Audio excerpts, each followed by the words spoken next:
Assalamualaikum warahmatullahi wabarakatuh. Innal hamdalillah wassalatu wassalamu ala Rasulillah Sayyidina Muhammad ibn Abdillah. Asyhadu an la ilaha illallah wa asyhadu anna Muhammadan abduhu wa rasuluh. Allahumma salli ala Sayyidina Muhammad wa ala ali Sayyidina Muhammad, amma ba'du. Ayyuhal hadirun, ittaqullaha haqqa tuqatih wa la tamutunna illa wa antum muslimun. Wa qala Allah ta'ala fi kitabihil karim wa huwa asdaqul qailin. A'udzu billahi minasy syaithanir rajim. Bismillahirrahmanirrahim. Qul in kuntum tuhibbunallah fattabi'uni yuhibbukumullah. Ila akhir ayat. Shadaqallahul adzim. Wa qala nabiyyu sallallahu alaihi wasallam, man bana masjidan banallahu baitan fil jannah. Hadirin kaum muslimin, jamaah subuh rahimakumullah. Alhamdulillah, kita panjatkan puji dan syukur kehadirat Allah Subhanahu wa taala bahwa pada subuh kali ini kita masih diberi kesempatan, masih diberi kekuatan, diberi kesehatan, panjang umur, sehingga kita dapat hadir di majelis yang mulia ini dalam rangka pertama melaksanakan sholat subuh berjamaah. Sebagaimana sabda baginda Rasulullah sallallahu alaihi wasallam, man sholat subha bi jamaah faka'annama sholal laila kullah. Barang siapa yang sholat subuh berjamaah, maka seperti kita telah melaksanakan sholat sepanjang malam. Mudah-mudahan pelaksanaan sholat subuh kali ini menjadi sholat subuh terbaik untuk kita semua. Hadirin jamaah yang dirahmati Allah Subhanahu wa taala, dan yang kedua, kita bersama-sama untuk meningkatkan kualitas keilmuan kita dalam rangka untuk menyempurnakan pelaksanaan ibadah kita, yakni thalabul ilmi. Bagaimana sabda Rasulullah sallallahu alaihi wasallam, man kharaja fi talabil ilmi faka'annama yujahidu fi sabilillah. Barang siapa yang hadir ke majelis ilmu, maka pahalanya sebagaimana kita sedang melaksanakan jihad fi sabilillah. Mudah-mudahan dua amalan tadi kita termasuk memilikinya, dan insyaallah kelak di yaumil qiyamah kita akan dapat merasakan daripada amal yang disebut tadi. Jamaah yang dirahmati Allah Subhanahu wa taala, insyaallah ceramah subuh kali ini saya akan menyampaikan sebuah tema, bagaimana caranya supaya kita disayang Allah, dicintai Allah, diperhatikan Allah, dibimbing Allah, dijaga oleh Allah Subhanahu wa taala. Maka setiap manusia termasuk umat muslim dalam hidupnya menginginkan agar supaya kita dibimbing Allah, dijaga Allah, diperhatikan Allah, dicintai oleh Allah Subhanahu wa taala. Itu adalah cita-cita kita bersama. Maka ada beberapa hal yang harus kita laksanakan, yang harus kita perhatikan agar apa yang disampaikan tadi dapat kita rasakan, dapat kita miliki. Kriteria yang pertama adalah kita tentunya yang paling utama dengan cara melaksanakan apa yang diperintahkan Allah dan Rasulnya, baik yang wajibnya maupun yang sunatnya atau yang dianjurkannya. Kita berusaha sekuat tenaga. Apa yang dilarang Allah dan Rasulnya kita jauhi. Itu adalah cara yang pertama agar dicintai oleh Allah Subhanahu wa taala. Sebagaimana kita maklum bersama bahwa kita diciptakan oleh Allah Subhanahu wa taala ke dunia ini tugas utama adalah untuk beribadah kepadanya. Wa ma khalaqtul jinna wal insa illa liya'budun. Tidaklah kami ciptakan jin dan manusia, tugas utama adalah beribadah kepada Allah Subhanahu wa taala. Semakin kita rajin beribadah kepada Allah, semakin instan kita beribadah kepada Allah Subhanahu wa taala, maka rahmat Allah dan kasih sayang Allah pasti akan Allah berikan. Maka jamaah yang dirahmati Allah Subhanahu wa taala, kita berusaha sekuat tenaga bagaimana caranya supaya apa yang diperintahkan Allah kita laksanakan, apa yang dilarang Allah kita jauhi, apa yang dianjurkan oleh baginda Rasulullah sallallahu alaihi wasallam kita usahakan sekuat tenaga. Tujuan utama agar Allah cinta kepada kita, agar Allah sayang kepada kita, agar Allah memperhatikan kita dalam kehidupan. Itu adalah cara yang pertama. Cara yang kedua, hadirin jamaah yang dirahmati Allah Subhanahu wa taala, adalah dengan cara rajin kita berkomunikasi dengan Allah Subhanahu wa taala. Di antara cara berkomunikasi dengan Allah adalah dengan rajinnya kita membaca Al-Qur'anul Karim. Sebagaimana sabda Rasulullah sallallahu alaihi wasallam, "Idza arada ayyatakallama ma'allah falyaqra'ul Qur'an."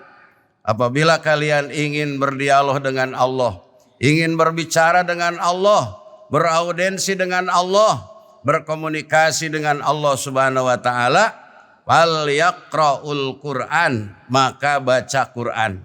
Ketika kita membaca Al-Qur'anul Karim, sebenarnya kita sedang berkomunikasi dengan Allah, sedang beraudensi dengan Allah, menyampaikan keluh kesah dengan Allah Subhanahu wa taala. Maka rajin-rajinlah membaca Al-Qur'an. Ketika kita membaca Al-Qur'an, sebagaimana sabda Rasulullah sallallahu alaihi wasallam, barang siapa yang membaca satu huruf dalam Al-Qur'anul Karim, maka Allah akan memberikan 10 pahala.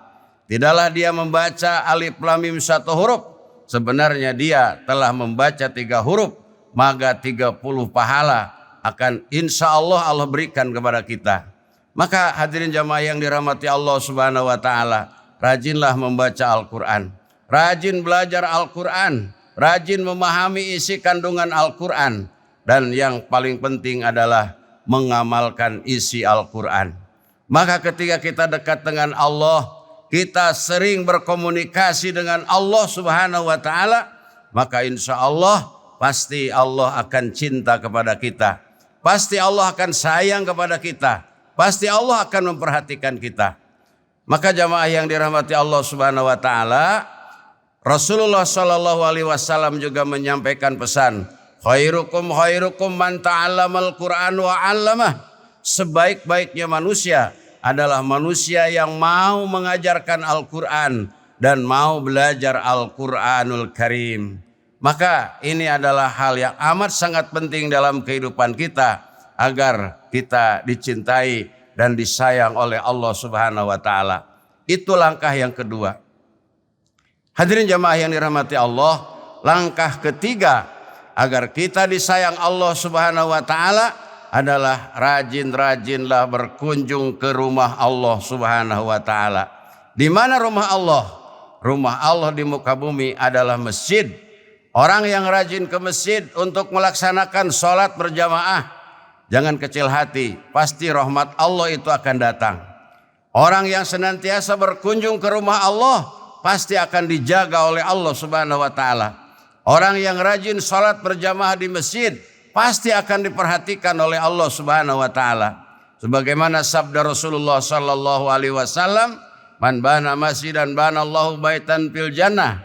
Barang siapa yang membangun masjid, memakmurkan masjid, meminis masjid, mengatur masjid, membersihkan masjid, nanti di yaumil kiamah Allah akan bangunkan satu tempat yang amat sangat istimewa, yakni istana yang amat sangat megah. Ini adalah merupakan penawaran yang tentunya mesti direspon oleh kita umat muslim. Bagaimana caranya kita untuk senantiasa memakmurkan masjid, mengatur masjid, memanage masjid, kalau bisa memelihara masjid, dan kalau bisa membangun masjid. Dan juga hadirin kaum muslimin, jamaah yang dirahmati Allah Subhanahu wa taala, kelak pun di yaumil qiyamah Allah Subhanahu wa taala ketika di alam mahsyar nanti akan terjadi huru-hara besar. Ketika terjadi di alam mahsyar ini, tidak ada yang bisa melindungi kecuali hanya perlindungan Allah. Tidak ada yang bisa menolong kecuali pertolongan Allah Subhanahu wa taala. Maka di antara orang yang akan mendapatkan pertolongan Allah Subhanahu wa taala adalah warajulun qalbuhu mu'allaqun bil masajid. Laki-laki atau perempuan yang hatinya ketika di dunia senantiasa merindukan masjid, mengingat masjid, memakmurkan masjid, mengatur masjid, memanage masjid. Ini adalah penting. Kenapa? Karena ini salah satu cara kita agar kita dicintai oleh Allah Subhanahu wa taala.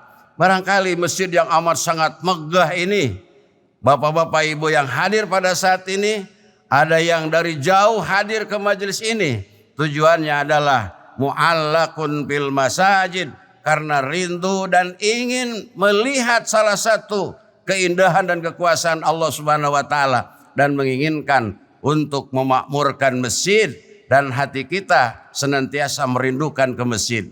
Maka ini adalah merupakan tawaran dari Allah Subhanahu wa taala.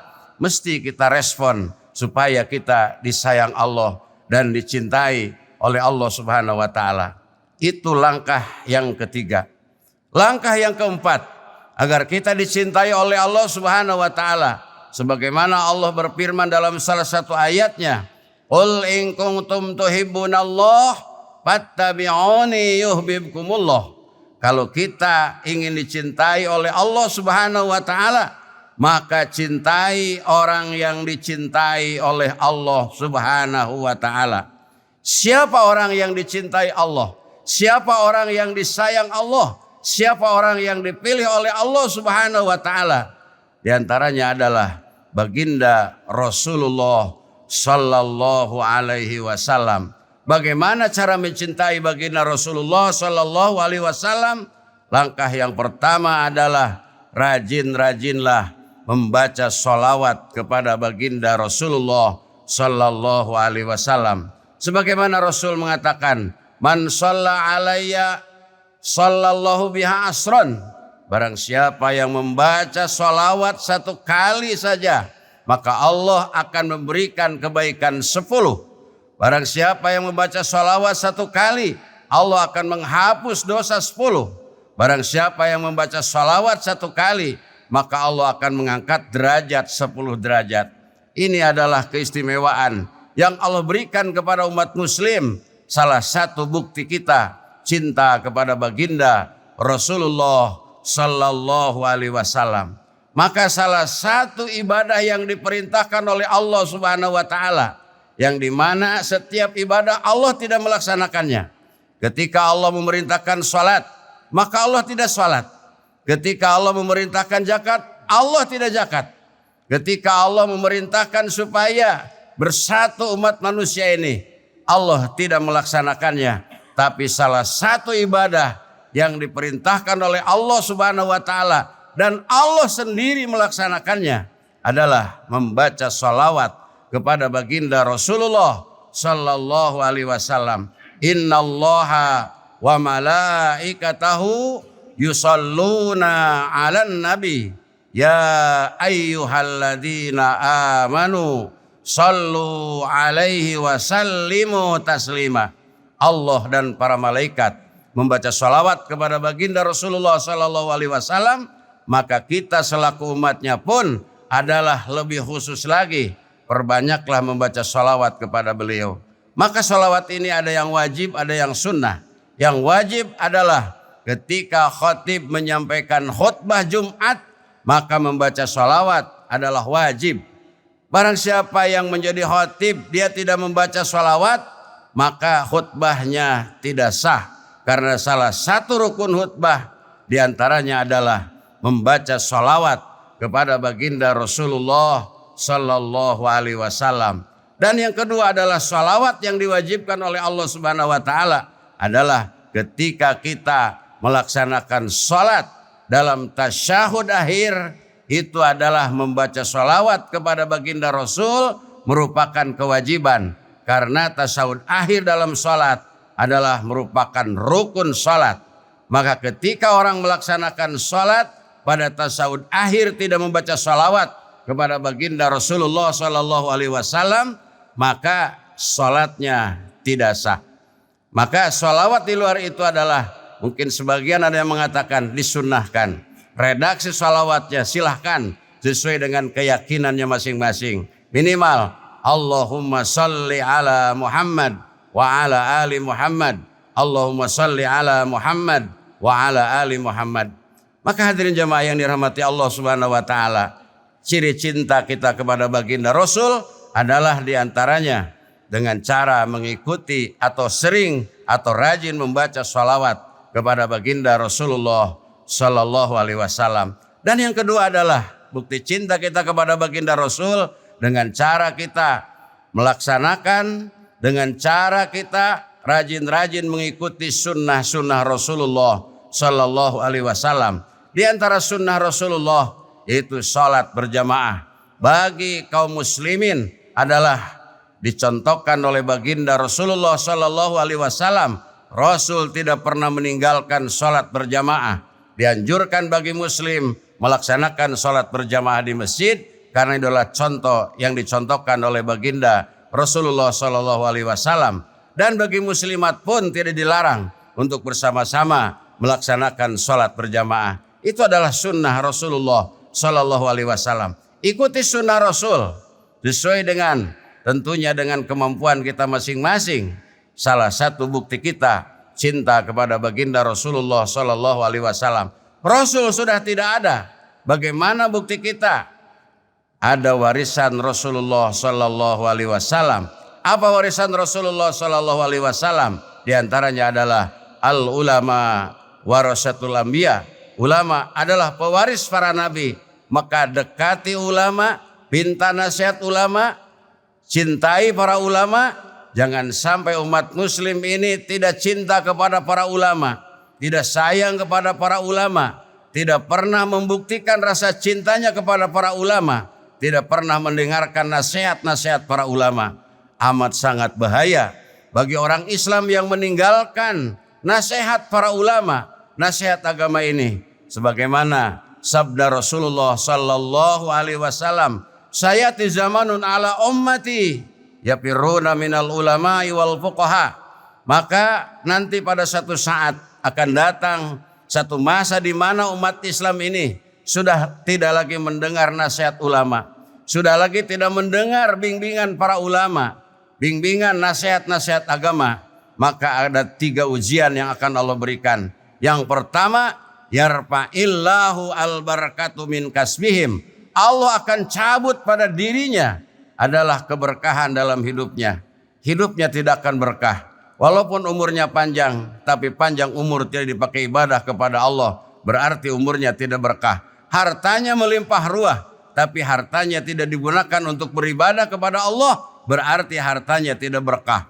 Jabatannya setinggi langit, tapi tidak dipergunakan untuk beribadah kepada Allah, maka jabatan tersebut tidak berkah. Anaknya pada sukses dalam menata kehidupan di dunia, tapi tidak pernah sayang kepada orang tuanya. Itu adalah anak yang tidak berkah. Yang diinginkan dalam hidup ini adalah penuh dengan keberkahan. Maka dengarkan nasihat para ulama, dengarkan bimbingan di dalam aturan-aturan Allah Subhanahu wa taala. Insya Allah hidup kita akan berkah. Dan yang kedua, wa yusallitullahu sultanan doliman. Allah akan mengutus ke dunia ini adalah pemimpin yang zalim, pemimpin yang jahat, pemimpin yang tidak pernah memperhatikan kehidupan masyarakatnya. Bukan salah pemimpinnya, tapi kita ketika menentukan siapa yang akan memimpin kita, tidak pernah kita mendengarkan nasihat agama, tidak pernah kita meminta pertolongan kepada Allah Subhanahu wa taala. Maka camkan itu merupakan salah satu ujian yang diberikan gara-gara kita tidak pernah mendengar nasihat dan bimbingan agama dalam kehidupan kita. Dan yang terakhir hadirin jamaah yang dirahmati Allah, apabila kita menistakan para ulama, tidak cinta kepada para ulama, tidak sayang kepada para ulama, yahruzuna minad dunya bi ghairi imanin, keluar dari dunia ini tanpa membawa iman. Apa yang kita bawa ketika menghadap Allah Subhanahu wa taala? Harta yang melimpah akan kita tinggalkan. Mobil yang mewah kita akan tinggalkan. Istri yang cantik pun kita akan tinggalkan. Suami yang gagah perkasa pun akan kita tinggalkan. Semua yang ada di dunia ini akan ditinggalkan oleh kita ketika menghadap Allah Subhanahu wa taala. Apa yang akan membarengi kita nanti di alam akhirat kecuali amal kebaikan dan amal kejahatan yang pernah kita lakukan. Amal kebaikan tentunya akan membawa keberkahan dan keselamatan ketika di yaumil kiamah. Amal kejahatan tentunya akan mendatangkan malapetaka. Maka hadirin kaum muslimin jamaah yang dirahmati Allah, insya Allah orang yang cinta kepada baginda Rasul, orang yang cinta kepada warisan para Rasul, pasti akan dicintai oleh Allah Subhanahu wa taala, pasti akan disayang oleh Allah Subhanahu wa taala. Jamaah yang dirahmati Allah Subhanahu wa taala, itulah barangkali ceramah singkat yang dapat kami sampaikan. Mohon maaf atas segala kekeliruannya. Mudah-mudahan apa yang disampaikan tadi ada guna dan manfaatnya untuk kita semua. Dan kita termasuk orang yang dicintai, disayangi, dibimbing oleh Allah Subhanahu wa ta'ala. Mudah-mudahan ada manfaatnya. Sekian, terima kasih. Wassalamualaikum warahmatullahi wabarakatuh.